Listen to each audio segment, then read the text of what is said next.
Hey guys, it's your favorite tag team that's never won gold, Big Cass and Enzo, and it's Tim, from Tim and Jordan on Wrestling. That was a weird intro, and it's Wrestlemania 11, a weird Wrestlemania.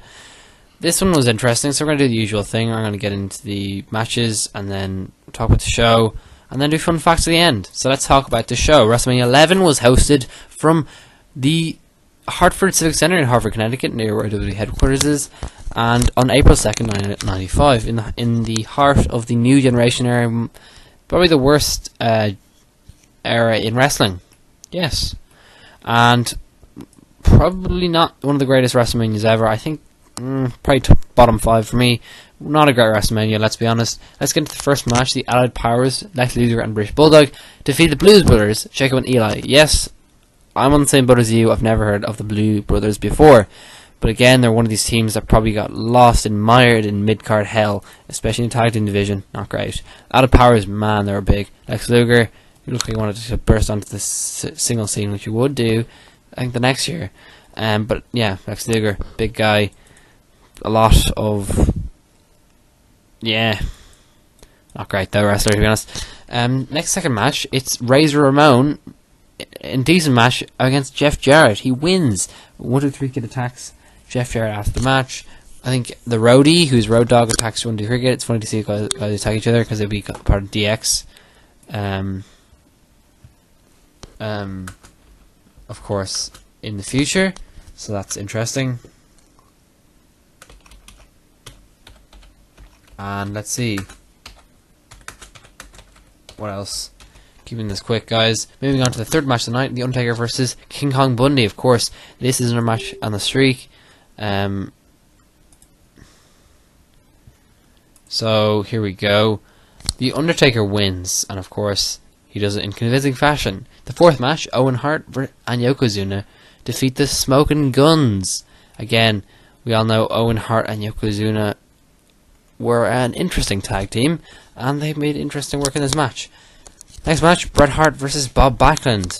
An I Quit match, which was very interesting with Roddy Piper as special guest referee. Apparently, Bob Backlund just kind of went, and then, you know, Roddy Piper was going, no, we'll give it to him, and then they ring the bell, and that was a match.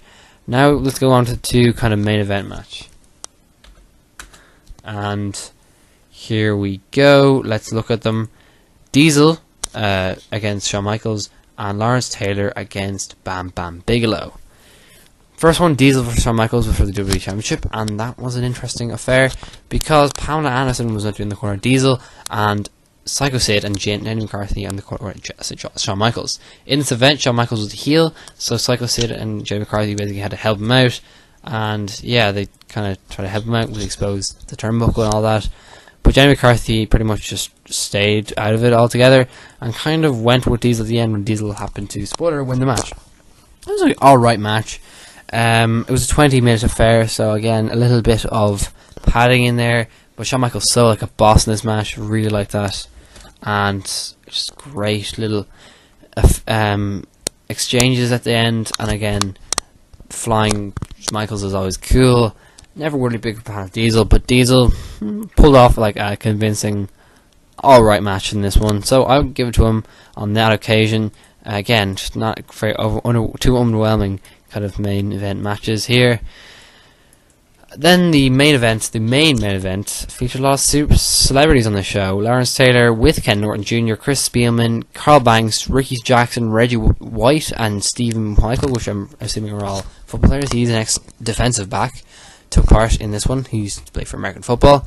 Defeats Bam Bam Bigelow, which is Honko, Kingo, Mundy, Teddy DiBiase, Erwin Orr, Shyster, Nikola Volkov, and Kama. So all the heel wrestlers taking the place against all the face football players. It's kind of an interesting booking choice there, but anyways, I think, to be honest, all in all, despite what people are going to say, I think Lawrence Taylor pulled off an alright match. I think he kind of was convincing in that role. I think, you know, decent enough.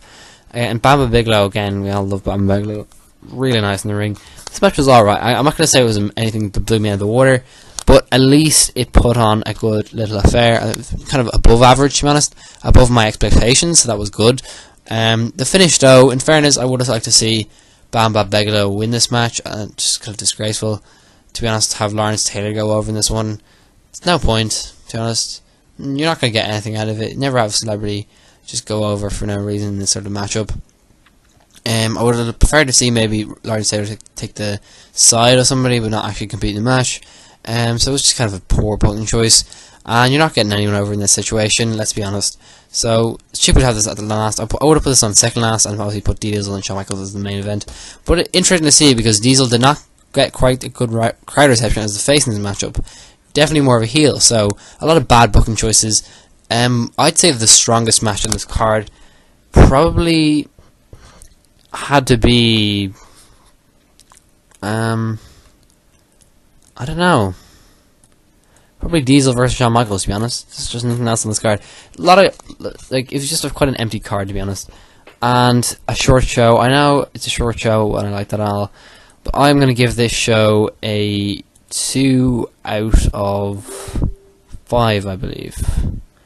And, right, 2 out of 5. Just not a great show, to be honest. Let's look at my fun facts for this show. First fun fact is there's a lot of celebrities on the show. We all know who Pamela Anderson is from Baywatch. She was there. Who else? What do I remember from the show? Jerry Lawler was on it on commentary with Vince McMahon. They were decent. They were. I guess Jerry Lawler's pretty annoying, but to be honest, I find them quite alright, and so nothing too special. But a nice little change from, of course, Gorilla Monsoon and what's his name, Jesse Bonventura. Although I do prefer them, they were good. Vince McMahon can pull it off like really well. He has a good emphasis as well as Jerry Lawler.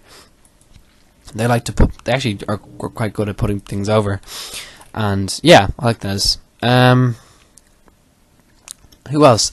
Kathy Huey, I don't know who that is. It's the American Olympian, sung America the Beautiful. What else? And the show was really good. And anyways, it wasn't really good. Yeah. Another fun fact: after WrestleMania, Cam melted down the Undertaker's urn and made it into a necklace. That's interesting.